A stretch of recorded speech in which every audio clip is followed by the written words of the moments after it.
What's up, everyone? This is Cool091.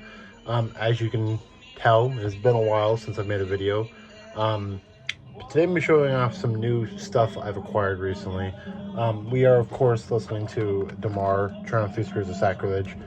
One of the best metal releases, period, I think.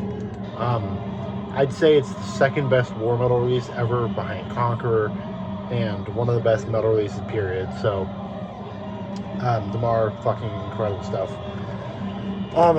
So to start out, I have a bunch of records and I have a CD and a tape, but it'll be mostly records for this video. So for the first one, we have Tetragrde, Typhonian Wormholes.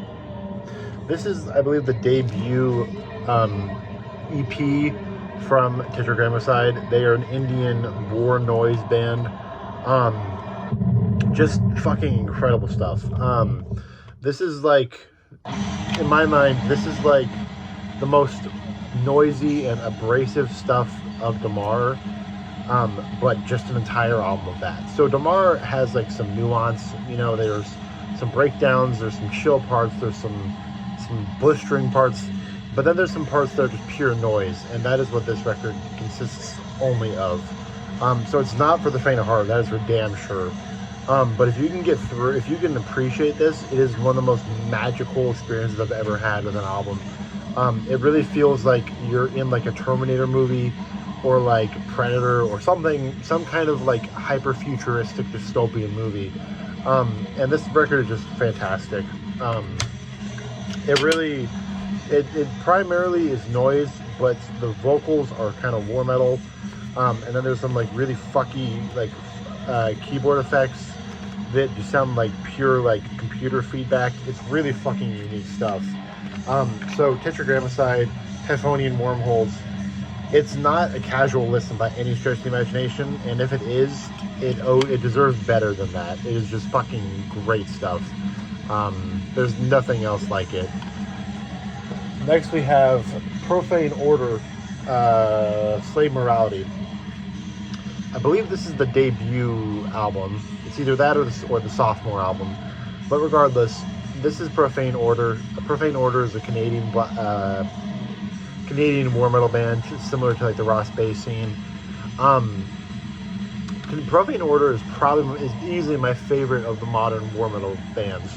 Stuff like Diocletian, Antichrist Siege Machine, Primitive Warfare, like later Tetragrde, all that stuff is good, but I think Profane Order is my favorite by quite a bit. The vocals are just the most barbaric and the most passionate sounding, and there's a lot of really good breakdowns in Profane Order. A lot of war metal is just pure chaos, and that obviously is fantastic, but Profane Order has a way of making their chaos controlled, and it's really fucking well done. Ancient Blood on here is probably my favorite song, and then Righteous Spawn of the Plague Child is another fantastic one. This album is just really vile and hateful war metal that just demands your attention. It's really fucking primitive stuff, and it's just so overtly noisy and passionate and raw. It's just fucking great. So Profane Order, Slave Morality, if you've not heard it, please check it out. It's one of the best modern war metal releases, I think. Alright, next we have my first record. We got Full of Hell, Weeping Choir. Full of Hell is a band that I'm betting a lot of you are not going to be crazy about, because I have a lot of buddies who are into the same shit I'm into who don't like Full of Hell, and I'm betting a lot of people who watch me like war metal, and for some reason a lot of war metal people do not like Full of Hell, but that's, you know, that's another subject. Full of Hell, Weeping Choir, fantastic record. This is a combination of hardcore, grindcore, noise. It's just really fucking primal and noisy and passionate stuff. My favorite song on here is probably Rainbow Coil or Army of Obsidian Glass. Army of Obsidian Glass is really crazy. It's like Death Doom grindcore. It's really fucking cool. So yeah, Full of Hell, Weeping Choir. This is probably my favorite Full of Hell release at this point. Trumpeting Ecstasy is another really great one, but this is probably the most noisy and hateful album they've ever done. So it's just fantastic stuff. If you have never given Full of Hell a good chance, I really recommend it, because Full of Hell, I think, is fucking brilliant.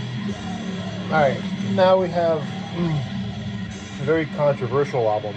We have Goat Moon, Death Before Dishonor. For a long time, I didn't give Goat Moon a chance because I thought, you know, it's just edgy NSBM with bullshit riffs and all that stuff.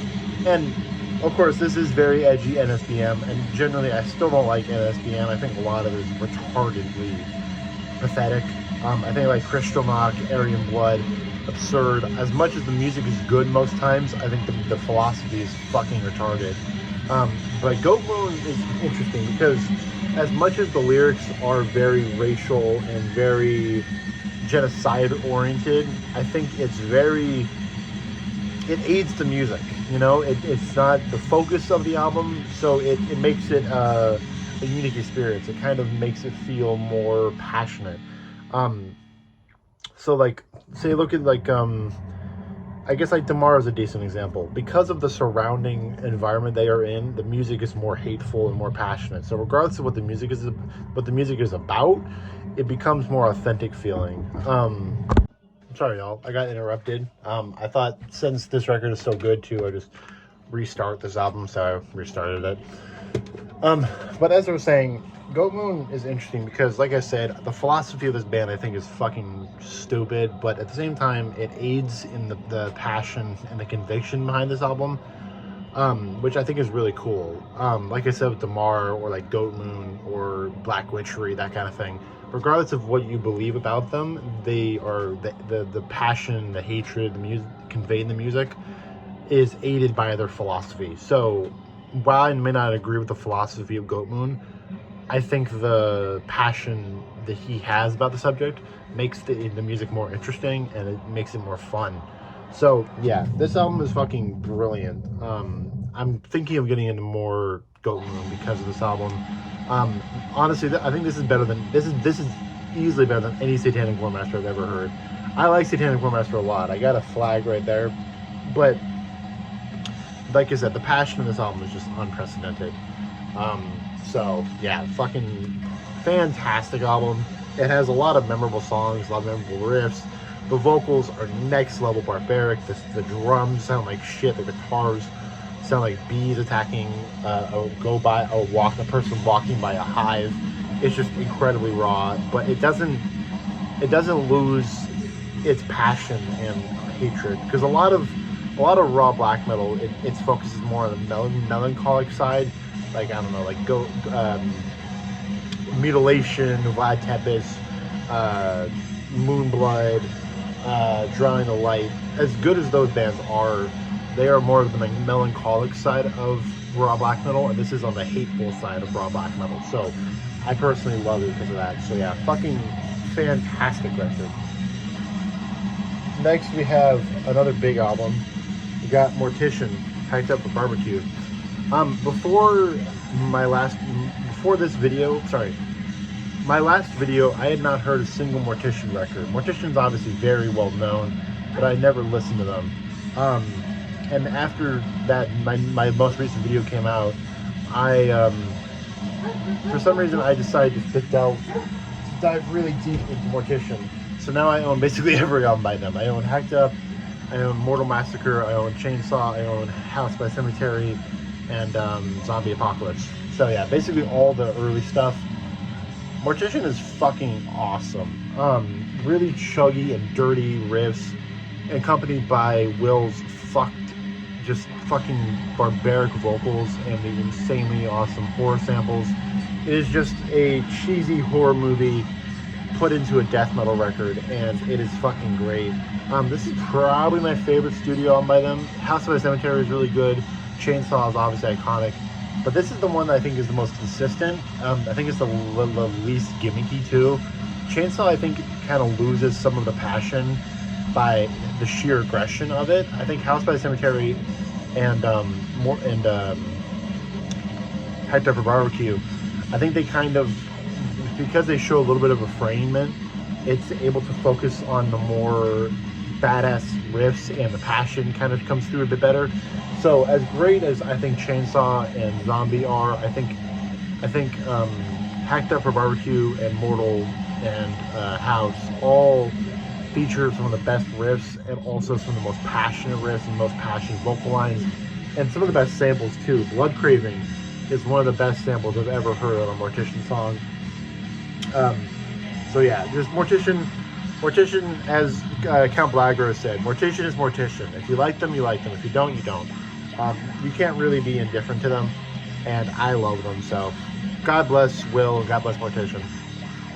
Now, for the final record, we have a heavy hitter. Before this, my most recent video, I had never listened to Dismember. I know that it's fucking blasphemy, I don't care. I have recently fallen in love with Dismember. I now own Hate Campaign, Indecent, Pieces, and then Like An Ever-Flowing Stream. And Like An Ever-Flowing Stream, as all of you know, is one of the best death metal records, period.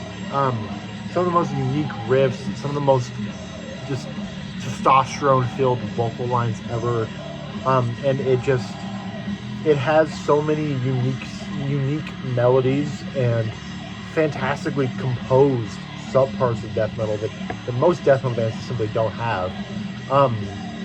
It's interesting because a lot of death metal during this time, this was 91, I believe. You got Deicide, Malevolent Creation, I think Demolish came out around this time, Morbid Angel, Deicide, Cannibal Corpse, Repulsion, Napalm Death. A lot of those bands are going for brutality, and because of that, they didn't lose instrumentation, but they kind of didn't really get to pick out the bits and pieces of amazing instrumentation as well. Dismember is both brutal and fantastically composed, which is so rare. The song Dismembered is one of the most beautiful openers in the history of death metal. It sounds like a fucking like Van Halen song with the complex instrumentation and all that shit. So yeah, Dismember, Like An Ever-Flowing Stream, and all their other early albums are must-haves that I am ashamed of myself I did not get into earlier. Because as you know, most of you know, for the longest time I listened to mainly black metal, and of course I still do, but I never really got into the death metal side of things as much, besides like the really surface level stuff like Death, Morbid Angel, Deicide, some very, very, very small parts of Obituary. But the point is, I never really dove headfirst into the classics, and I definitely didn't own them either. So, sorry guys, I got interrupted again.